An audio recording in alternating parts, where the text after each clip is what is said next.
tray proved a welcome distraction as Betty Butter made her way down the garden. "Me and sister are closing up for the day. We're off to the garden centre because it's too hot to work in the bakery. So I've brought a few leftovers from the lunchtime rush. There's salmon turnovers, cheese pasties, a couple of ham rolls, and a selection of cream cakes. But you'll have to be quick, as they're sliding off the plates in this heat." Betty and Beryl Butter had thrown caution to the wind and left their native Lancashire and moved south to buy up the town's old run-down bakery, with a small legacy left to them by their mother. In a matter of months, the two large white cats were running a flourishing business, and it wasn't long before their pies and pastries gained legendary status. Their hearts were as warm as their ovens. When Hettie was made homeless, they offered her the small room at the back of their bakery, then allowed the same safe harbour for Tilly, as her arthritic paws could no longer stand harsh winters. The two long-haired tabby cats had settled into their accommodation in style. Tilly was the homemaker, and Hettie the so-called brains of the outfit.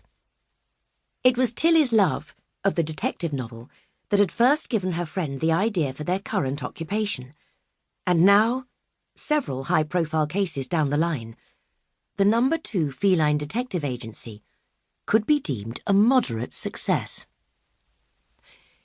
In an uncharacteristic burst of energy, Hettie struggled from her deck chair and relieved Betty of the tray, bringing it to rest on the garden bench outside Bruiser's shed, which seemed to be the only place offering any shade. Showing their delight at Betty's gifts, Hettie, Tilly, and Bruiser made short work of the cream cakes, and after much licking and cleaning of whiskers, they set about the savouries with equal enthusiasm. Betty had barely returned to the bakery when yet another visitor sidled down the garden path. "Watcha," said Popper. "I thought I'd find you taking in some rays. Too hot for anything else, really, unless you all fancy an adventure." The black and white cat threw himself onto a lush patch of lawn, and Tilly handed him the last of the ham rolls. Popper Feene was the town's plumber, and a very fine one at that. But he had been a friend to Hettie for more years than either of them could remember, mostly due to the haze of catnip they had lived through during Hettie's professional music career, when Popper was her roadie and constant companion. When Hettie had finally decided to hang up her guitar, Popper had started a lucrative plumbing business from his houseboat on the river, and supplied an extra pair of paws, when required, to his friend's detective business.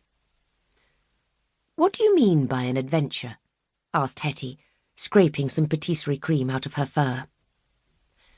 Popper poked the final piece of ham roll into his mouth and chewed slowly, as if thinking of a good place to start.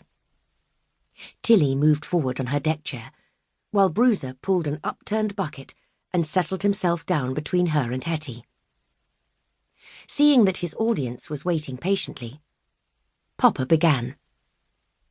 "Well, I got myself in a bit of a fix, really. I've been doing some running round for Patty Sniff lately. She's been in Tabby Road recording her latest album with her new band, the Cheese Triangles."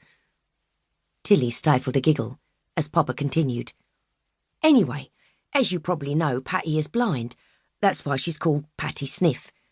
Her real name is Fiona Foxglove, and she's been off the road for a bit on account of her creative juices drying up. She was quite something in her bin bag days, but there doesn't seem to be much interest in cat punk anymore." "You mean she can't get any gigs?" interrupted Hettie. "Yep, that's about the size of it. This new album is make or break for her, but she's got to tour it or she's dead in the water. That's where I come in. I've put some dates together, but the venues wouldn't take her on her own, so I've had to add a few acts to bulk things out a bit. Like a touring party, really.